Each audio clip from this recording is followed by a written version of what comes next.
네, 반갑습니다. 저는 제3회 HSP 올림피아드 대상을 수상한 김재홍이라고 합니다.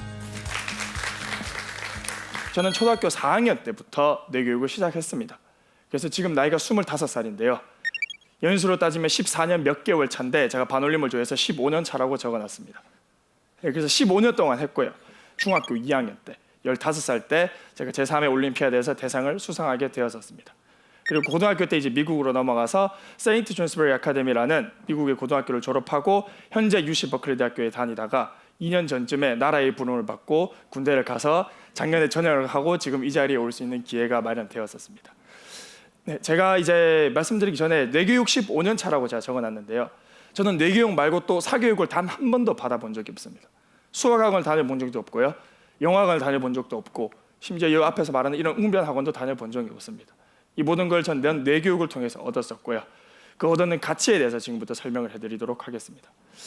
제가 뇌교육을 시작하기 전에는 초등학교 4학년 전이었죠. 정말 평범한 학생이었고 정말 잘하는 것도 없고 못하는 것은 많은 그런 학생이었습니다. 그리고 굉장히 소심했기 때문에 이런 자리에서 쓰면 쓰러졌었습니다. 그런 학생이었는데 어떻게 변화가 왔냐? 다 뇌교육을 통해서 그런 일이 일어났는데요. 정말 평범했고 공부도 정말 어중간하고 못하는 것도 아니고 잘하는 것도 아닌 그런 학생이었었고, 근데 그런 학생이 꿈이 하나 있었습니다. 바로 검사였었는데요. 그게 저희 가문의 영광을 살리는 일이라고 저희 할머니께서 말을 하셨습니다.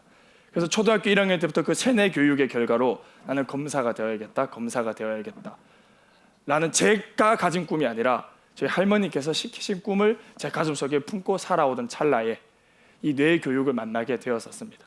초등학교 4학년 때 뇌교육을 시작했고요. 초등학교 5학년 때 HSP라는 프로그램을 시작하게 되었었습니다. HSP 프로그램 내에서 가장 핵심 과정으로 안대를 쓰고 눈앞에 보이지 않는 카드를 보는 그런 과정이 있습니다. 그런 교육 방법이 있는데 그 방법이 남들이 볼 때는 저 터무니없는 것을 왜 하냐? 저게 무슨 도움이 되냐 대체? 이렇게 말을 할 수가 있는데 저는 그 안대 속에서 카드를 보면서 모든 것을 배웠었습니다.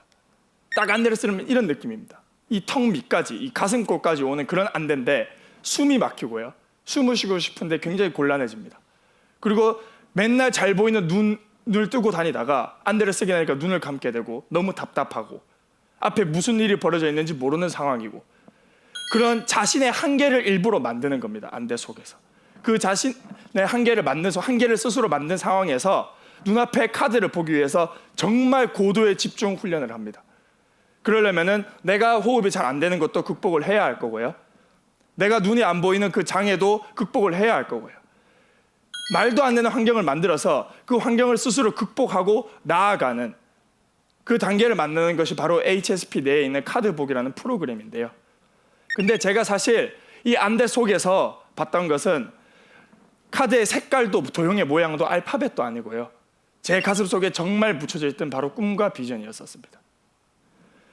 제가 제 한계를 너무나도 어렵게 힘들게 매일매일 넘다 보니까요. 제 자신의 내면을 보게 되었습니다.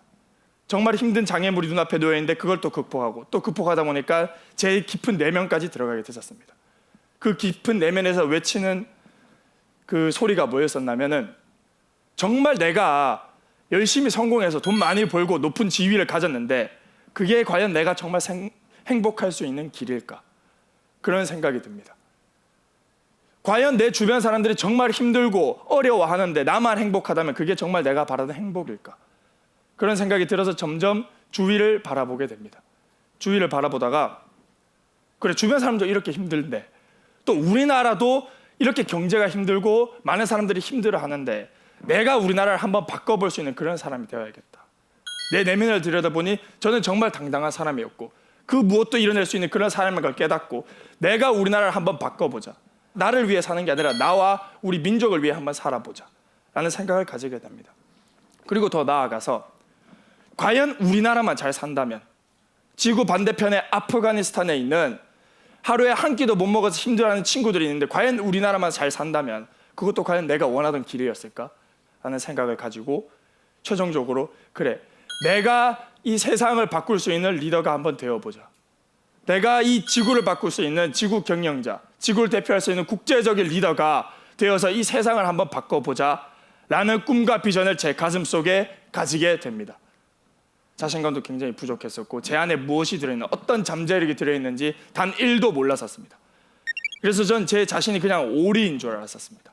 근데 뇌 교육을 통해서 제 한계를 계속 극복하고 제 내면에 있는 진정한 행복을 찾고 제가 정말 원하는 꿈을 가진 순간부터 오리가 아니라 백조라는 것을 깨닫게 되었었습니다. 이 뇌교육을 통해서 제가 힘든 과정을 극복한 여러 가지 일화가 있는데 그중 몇 가지만 말씀드리도록 하겠습니다. 제가 고등학교 때 미국 유학을 결심하게 됩니다. 미국에 가서 정말 선진 교육을 배우고 선진 문화를 배워서 국제적 리더로 갈 수 있는 그런 자격을 한번 갖춰보자 라는 생각으로 처음에 미국에 갑니다. 처음에 미국 갔는데 이게 제가 제일 처음 살던 기숙사였었습니다. 어떤 느낌이 드시나요? 굉장히 아름답나요? 이 기숙사 이름이 The Barn이라고 합니다. 영어로. 한국말로 하면 마구간이라는 뜻입니다. 미국은 전통 있는 건물을 함부로 허물지 않기 때문에 옛날에 마구간으로 쓰던 건물을 안에 리모델링을 해서 기숙사로 바꾼 겁니다. 나름 광역시라는 대도시에서 5분만 걸어가면 편의점이 있는 그런 호황된 아스팔트에 갇힌 도시에 살았었는데 미국에 딱 가니까 마구간에서 살라고 하네요. 그리고 마트에 뭘 사러 가려면 차를 타고 2시간을 가야 되네요. 그리고 주변에는 말이 다 안 통하는 외국인 친구들이네요. 저는 아까 말씀드렸듯이 사교육을 단 한 번도 받은 적이 없어도 중학교 때 단 한 번도 영어 시험에서 100점을 놓쳐본 적이 없었습니다. 그래서 나름 영어에 자신이 있었었고요. 제가 정말 쉬운 질문 하나 드리겠습니다. 대한민국에서 초등학교를 나오면 다 맞출 수 있는 질문입니다. 여러분 제가 How are you? 라고 물으시면 뭐라고 대답하시겠습니까? 네, 대한민국 사람의 99%가 I'm fine, thank you, and you라고 대답을 합니다. 저도 그랬었고요. 그래서 제가 처음에 미국 가서 미국인을 만나가지고 미국인이 How are you?라고 묻길래 제가 I'm fine, thank you, and you라고 하니까 벌레 보듯이 쳐다봅니다. 세상에 저런 말도 있나? 제가 그런 영어를 달고 미국에 처음 가서 굉장히 힘들었었습니다. 그래서 첫 일주일 동안 정말 울기도 많이 울고요. 어머니께 전화를 못 드렸습니다. 너무 죄송해서. 정말 힘들게 왔는데 너무 죄송해서 전화도 못 드리고 그렇게 하루하루 보냈었습니다. 그리고 심지어 고민도 굉장히 많이 있었습니다. 한국에 돌아갈까? 여기 물이 나랑 잘 안 맞는 것 같은데 밥만 먹으면 배탈이 나는 것 같은데 이런 말도 안 되는 핑계를 대면서 첫 일주일을 견뎌냅니다. 그래서 이게 사진에 보시면은 제 첫 일주일 때 사진입니다. 가운데 있는데 굉장히 암울해 보이죠. 세상을 잃은 표정입니다. 나는 누구고 여긴 어디인가 하는 그런 표정입니다. 그러던 찰나에 제가 떠올립니다. 그래 나는 공부를 하는 이유가 지금까지 미국에 온 이유가 나 자신을 위해서 온 게 아니라 내가 세상을 바꿔보자고 나를 바꾸고 우리 민족을 바꾸고 우리 세상을 바꾸자 나와 민족과 인류를 위해서 이 땅에 왔는데 고작 말 안 통한다고 고작 주변에 모르는 새로운 환경이라고 이것을 포기하면 되겠는가 그런 생각을 합니다. 진짜 국제적인 리더가 되려면 이보다 더 큰 장애물도 엄청 많을 텐데 이 정도도 못 견뎌서 되겠냐 김재용. 그 꿈과 비전을 다시 떠올리면서 공부를 시작합니다. 처음에는 영어가 하나도 안 들렸습니다. 말도 하나도 안 되고. 그래서 어떻게 했냐면 노트북을 들고 가서 수업 시간에 가서 처음부터 끝까지 다 녹음을 합니다. 저는 수업이 끝나고 나왔는데 숙제가 뭔지를 모릅니다.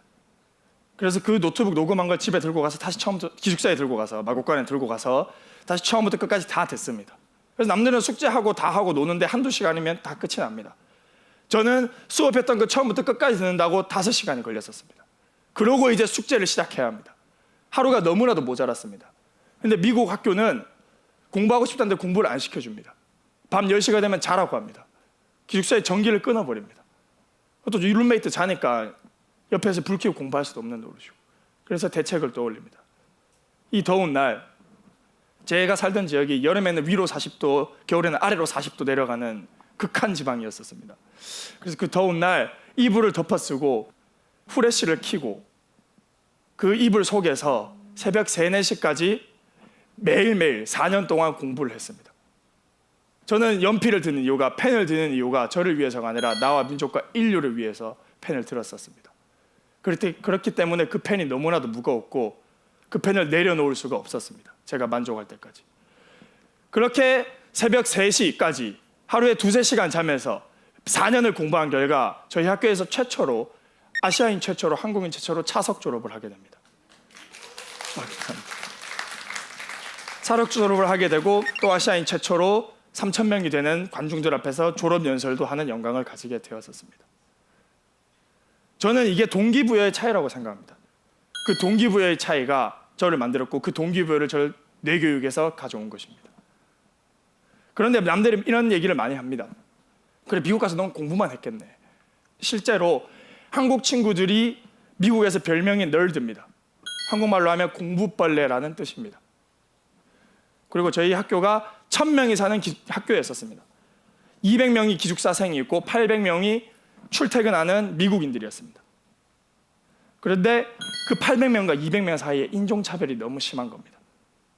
다른 나라에서 온 기숙사생들을 너무 무시하고 백인들이 자기가 최고인 줄 알고 그 보이지 않는 갭, 그게 보였던 겁니다. 그래서 제가 학교 가서 따졌습니다. 왜 이런 걸 방치해 두냐. 그러니까 그게 학교 전통이랍니다. 이미 150년간 이어온 전통이기 때문에 나는 어떻게 할 수가 없다라고 합니다. 그래서 그래, 학교가 못 바꾼 거 내가 바꿔보자라고 마음을 먹습니다. 그래서 처음에 미국인한테 그냥 다가갑니다. 다가가서 막 묻습니다. 우리 집에 플레이스테이션 엑스박스가 있는데 우리 기숙사에 게임 한 판 하러 올래? 라고 하면 10명 중 한 4명 정도, 5명 정도는 오케이를 합니다. 그런데 나머지 5명은 벌레 보듯이 보고 꺼지라고 합니다.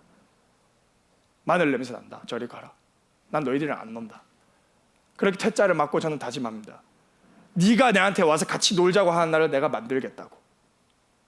그렇게 계속해서 애들을 데려오고 같이 얘기도 나누고 그리고 내 체조도 알려주면서 이렇게 점점 가까워지는 시간을 많이 가졌었습니다. 그런 시간을 가지다 보니까 제가 이제 학교를 끝나고 너무 피곤해가지고 이제 집에 가서 좀 쉬어야겠다 하고 집을 갑니다.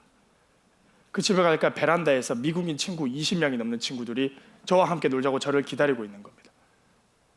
제가 그 장벽을 허물었었고 제가 한국인의 문화를 알렸고 한국인들도 이렇게 대단한 사람이라는 것을 그 자리에서 알리고 왔었습니다.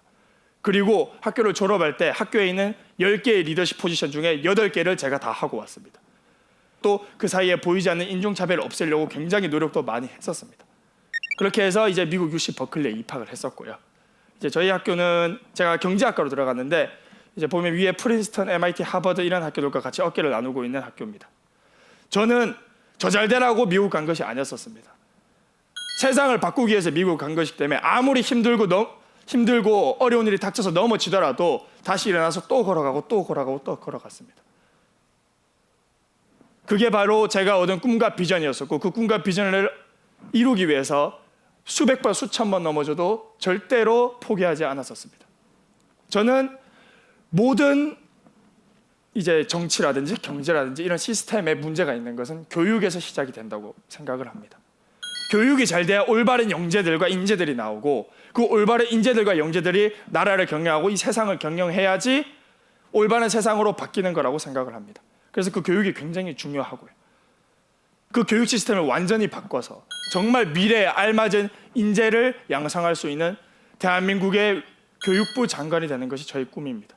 그리고 전 세계 사람들이 제가 만들어 놓은 교육 시스템, 정말 대한민국 교육 시스템 대단하구나 하고 모두 배워서 전 세계가 잘 살 수 있는, 전 세계가 하나의 교육 시스템으로 뭉칠 수 있는 그런 대한민국의 외교부 장관이 되는 것이 저의 비전이자 꿈입니다.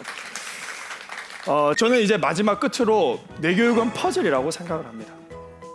저도 지금부터 10년 전, 심지어 대상을 받고 있을 때 그 당시에 저도 뭐가 바뀌고 있는지 몰랐습니다. 그런데 성인이 되고 제가 꿈을 위해 나아가고 이제 좀 여유가 생겨서 뒤를 돌아보니까 이 뇌교육이 얼마나 대단한 것인지 깨달은 겁니다. 퍼즐처럼 처음엔 조각조각이 보입니다. 그런데 시간이 지나면 그 조각조각이 모여서 큰 그림이 됩니다. 그 큰 그림이 바로 꿈과 비전이었고 그 꿈과 비전을 가지고 어떤 일이 나도 넘어지지 않고 항상 나아가게 되는 힘을 얻었던 겁니다. 들어주셔서 감사합니다.